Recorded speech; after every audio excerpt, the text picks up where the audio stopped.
Hi, welcome to KiwaniTalk. My name is Gary Gardner. I'm your host for the show, put together by the people from the Dearborn Kiwanis Club, usually with help from students in Dearborn High. We are the longest running cable access program in the entire world, the longest in the United States.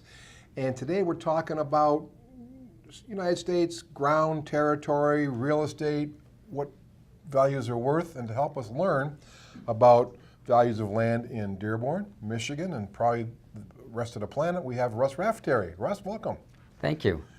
Russell is a person I've known, we go back 40 years. Close to that. And Russ is a real estate agent, a certified appraiser in Dearborn, and I use Russ in part of my practice on occasion because if I need something that's right and accurate, I go to Russ. Russ, welcome to the show. Thank you. Thank you for having me. So I kind of gave a little bit up.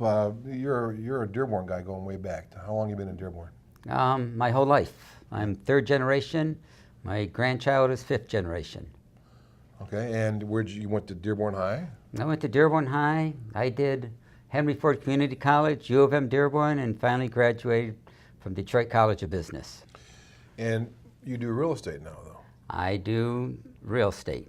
But real estate is part of not just you, but you're a third generation Dearbornite, but your real estate roots go back pretty far too. Yeah, my grandfather was a developer back in the 40s and 50s in the city, developing tract housing. He had the largest plumbing shop west of Woodward with 45 men, and they developed land and put in mostly heating and plumbing for all the big contractors. My father did a little bit of development, but he was in real estate and insurance, and I began working with him in high school, just answering the phones and doing some paperwork for the Lexi Real Estate, who he was with. And real estate back then really depended upon keeping records of sales and 3x5 cards with information. Talk about that part of it and how it's changed. Yeah, we had, at one time, we would have 4x6 postcards with pictures, black and white. At one time they were glossy back in the early 60s. And we would get them in, and when the property would sell, I would write down the date it sold, how much it sold for, if it was a conventional mortgage or FHA, and that's what we use for comparables. In fact, I donated over 10,000 of those cards to the Dearborn Board of Realtors, which you can go in there and you can go through the tickler files and might be able to find your house on one of them. And one of the things you said there was that it was comparable because what would a comparable be comparable to? For similar properties in the neighborhoods that the home sold for. And when you, as a person going through this, the real estate agent or company had their own 3 or 4x6 cards, did you have access to the other real estate companies' 4x6 cards? Yes, we had a Dearborn Board of Realtors, and that was our multi-list service, is that we would share data and share commissions with each other. So we would make the phone call, pick up the key from the office, go show the house, drop the key back off at the office, and if we wrote up a purchase agreement, we would have 5 copies and 4 carbon pieces of paper and a hard typewriter. You got strong fingers.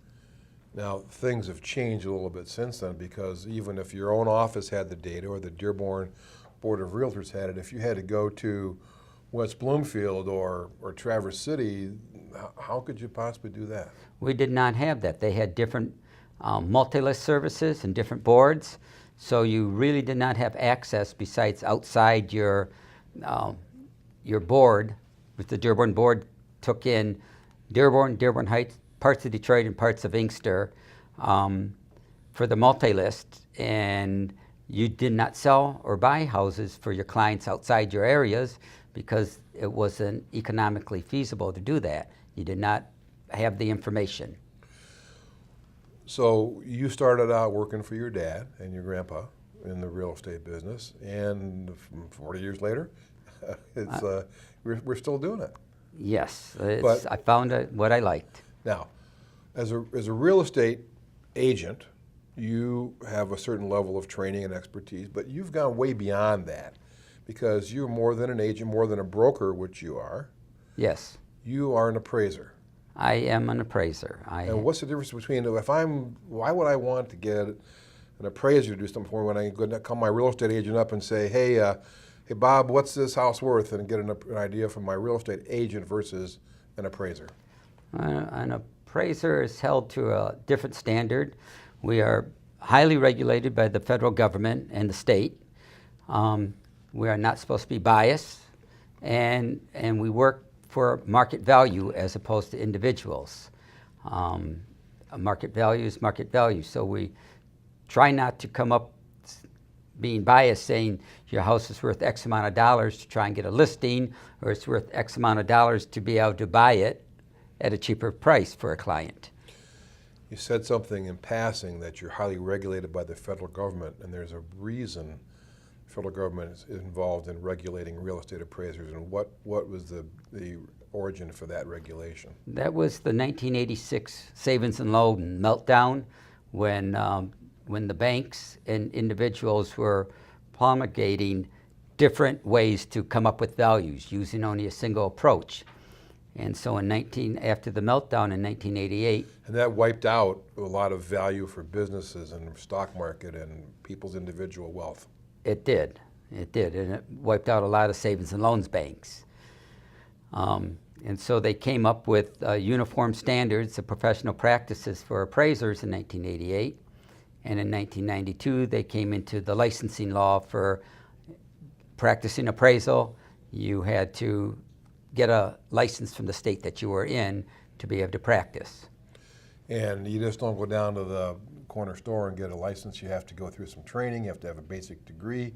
You have to get apprenticeship type of time. Talk about that part of it.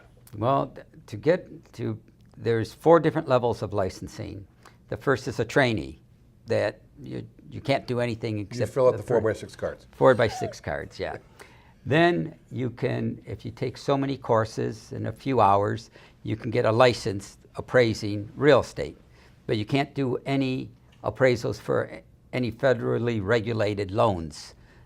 There's not a lot of things you can do with that.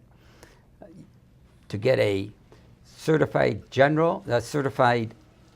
residential license, you need, I believe, a 2-year degree. It used to be a 4-year degree up until a year ago.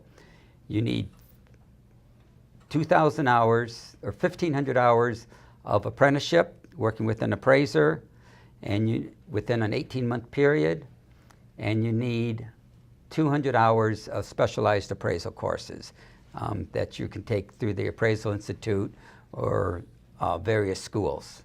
And you've done all that? No, I have a general certified license that allows me to appraise pretty much anything that I'm comfortable appraising. That takes minimum a bachelor's degree, minimum 300 hours of graduate type work in the appraisal, and 3,000 hours of experience, which 1,500 hours has to be in commercial industrial. Over time, you've got into a few houses, I'm going to say. Yes. And you've done a few appraisals. Yes.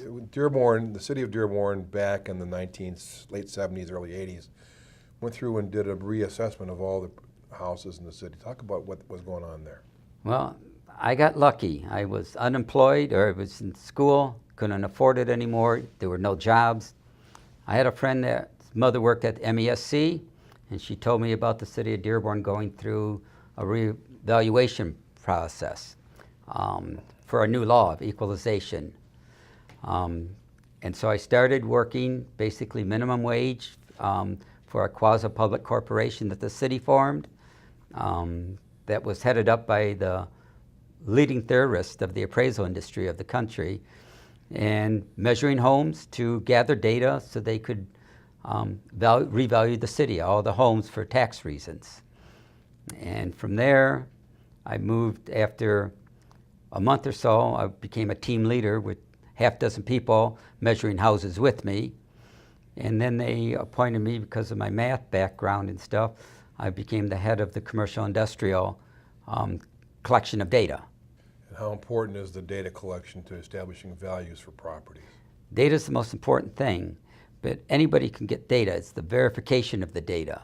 So we were verifying sales with the people that sold or bought them to find out motivations, why they sold it, and the prices and stuff.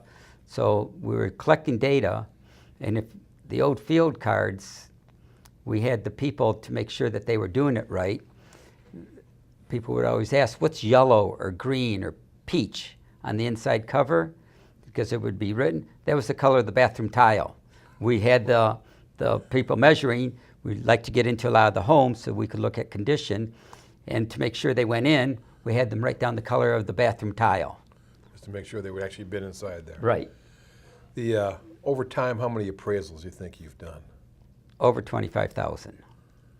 That's a lot of appraisals. And that's in 38 years. And you've done residential, you've also done some pretty big appraisals. I've done very large appraisals, up to 1 million square foot office buildings, 2 million square foot industrial manufacturing buildings. I was appointed through the Court of Indiana for the Eleanor Ponzi scheme. I did 25 churches, up to 4,000 seat sanctuaries, and I get to do some fun things like Rails for Trails. Rails for Trails. Rail for Trails, where old railroad lines are made into walking and biking trails. They go through lots of communities. The state of Michigan has more Rails for Trails than any other state in the nation. And I never thought about that, but there has to be some kind of a value that's established for these properties. And what is how big is a rail trail? Most rail trails are anywhere from 66 feet wide to 100 feet wide, the railroad lines, and they run for miles. A lot of times when the railroads decide that they're not going to use the lines anymore, they will donate them, or people on either side of them will buy them. But there's multiple easements. A lot of the rail lines have been used to bring in fiber optics and utility lines. Railroad lines are assessed by the state. They have no legal description, and they have no zoning on them. So how in the world could you ever figure out the value for the donation purposes for the railroad, or for sales purposes for anybody? How do you figure out the value of a right-of-way easement from a railroad to go to a trail? First, they get a legal description, so they have a surveyor go out. And then you look for other transactions of people donating. There's a couple different ways to come up with the value. Since there's so many sales now, that there's some comparables. Another way is you do across the fence. So you have a 10-mile long strip of rail. You find out what the value of the property on either side of the rail lines are along that 10-mile stretch to say that, okay, land is selling for $2 a square foot here and $3 a square foot here. And so you come up with the value based upon values around the rail lines. With that kind of background, it sounds like you kind of know what you're doing when it comes to appraisals. I like to think so. So let's, before we're going to take a break in about a minute or so here, but in my practice, I use Russ a lot of times for appraisals for court work. How important is it to get an appraisal of a property if you're going through a divorce, or even if you just sell your house, as opposed to, like I said at the beginning, just getting the real estate agent to come out and say, well, your house is worth $100,000 and we'll list it for sale for that? Well, you get a better base of someone that you're paying a fee to and not expecting to get a commission or part of what they sell it for any reason. It's working towards what we call market value. Market value is market value, no matter what side you're sitting on the bench.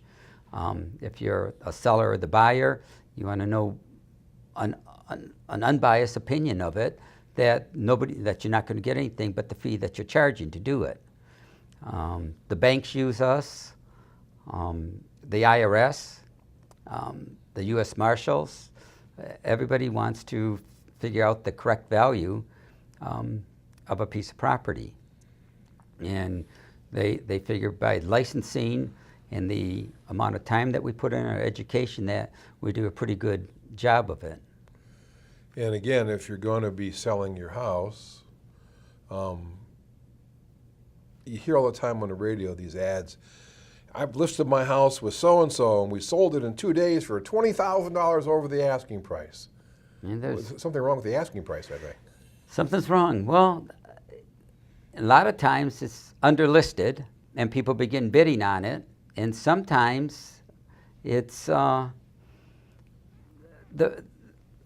in some markets like Dearborn, where the supply is so low and the demand is high, people are willing to pay more than it's worth, and there's a problem with the appraisals then.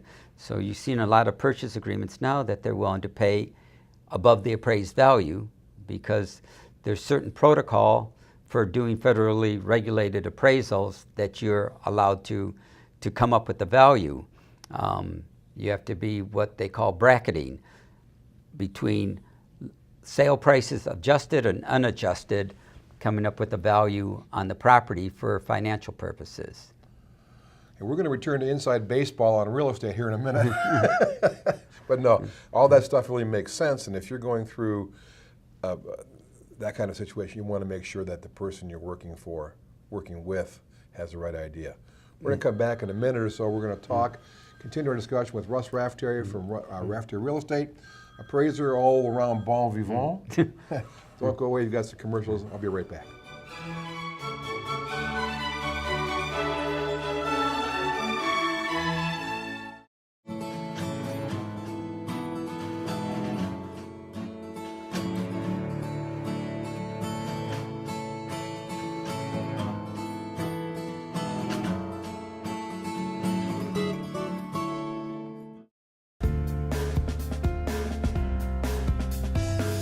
There's never been a better time in our history to be a member of Kiwanis. The impact that we can make is at an all-time high, but we need more members so that we can reach our potential. You can help and lead by example. Invite your family, friends, and coworkers to your club meetings and service projects. Tell them about our service leadership programs. Ask them if they want to improve the community. How can anyone say no? We need to step it up and focus on what needs to be done with our membership, because kids need Kiwanis today. Welcome back to KiwaniTalk. I'm your host, Gary Gardner, continuing our discussion about real estate. We're going to get away from the inside baseball stuff and we'll talk more about practical real estate with Russ Raftary from Raftary Real Estate, appraiser, certified appraiser, 25,000 appraisals under your belt. In a divorce case, okay, we use appraisals for certain things. If one party's going to keep the house, or maybe you're going to list it for sale, you can't agree. Talk about the aspects of it coming up with a decent appraisal value for purposes of a divorce, Russ. The best appraisal assignments I get for divorces, and when I can do it for both sides. That way I can come up with the real value.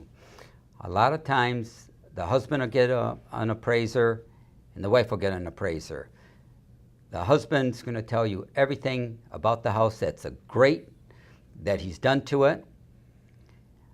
The wife's going to tell you everything that's bad about the house because she wants a low value.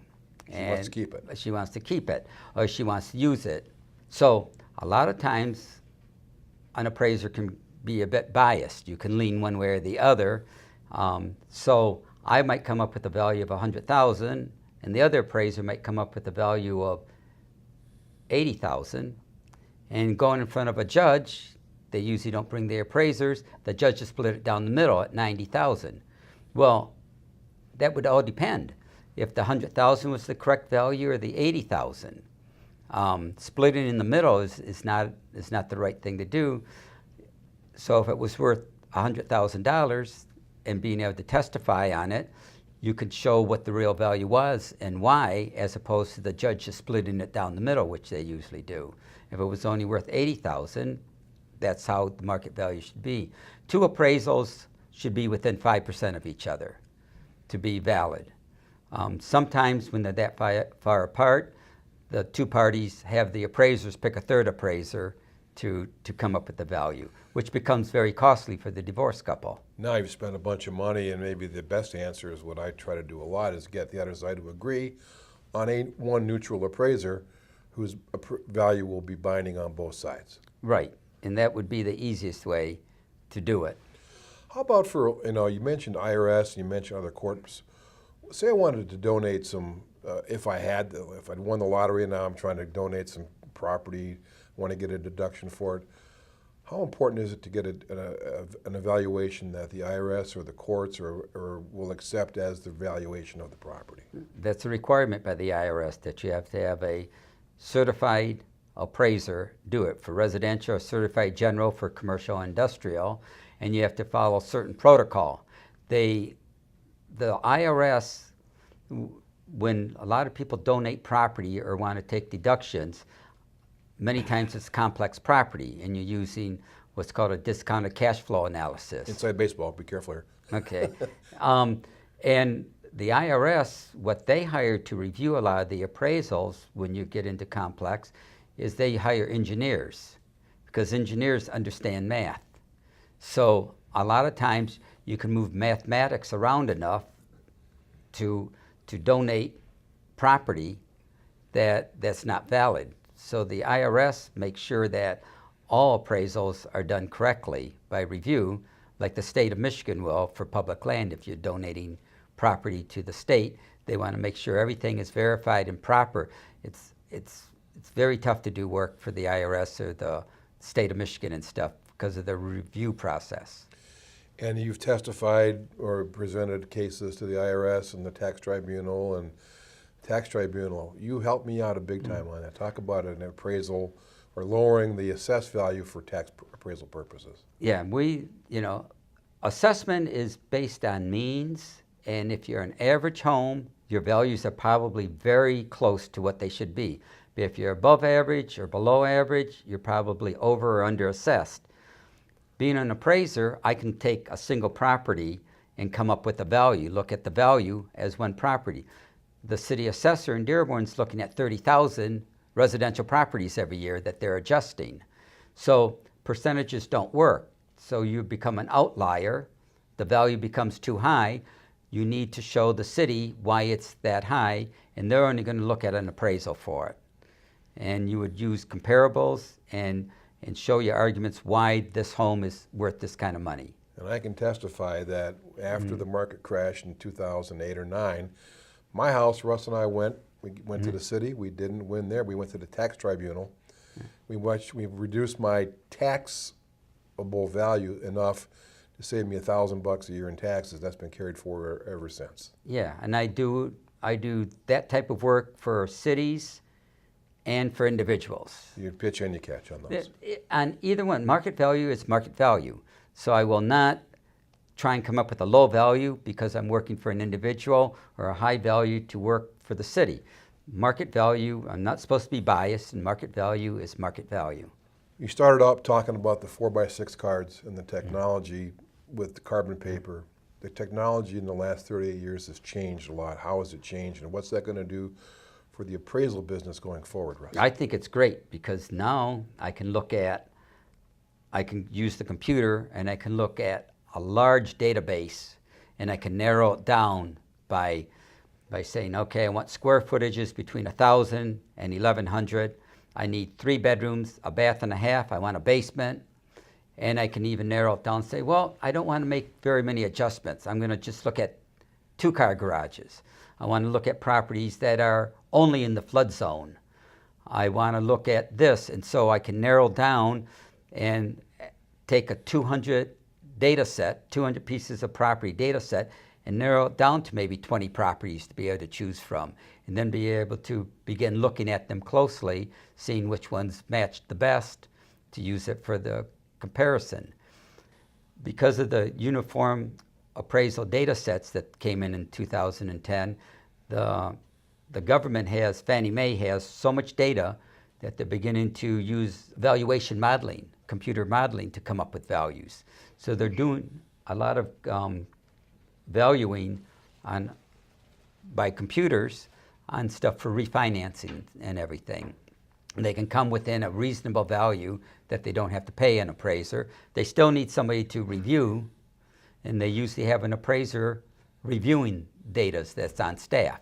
So there's many other things than being a fee appraiser like me. You can be a staff appraiser and work for a company or the government or a bank and do work at that end also. It seems that this technology has the potential for replacing appraisers, but Nothing like getting inside a house and looking at it and smelling it and hearing it.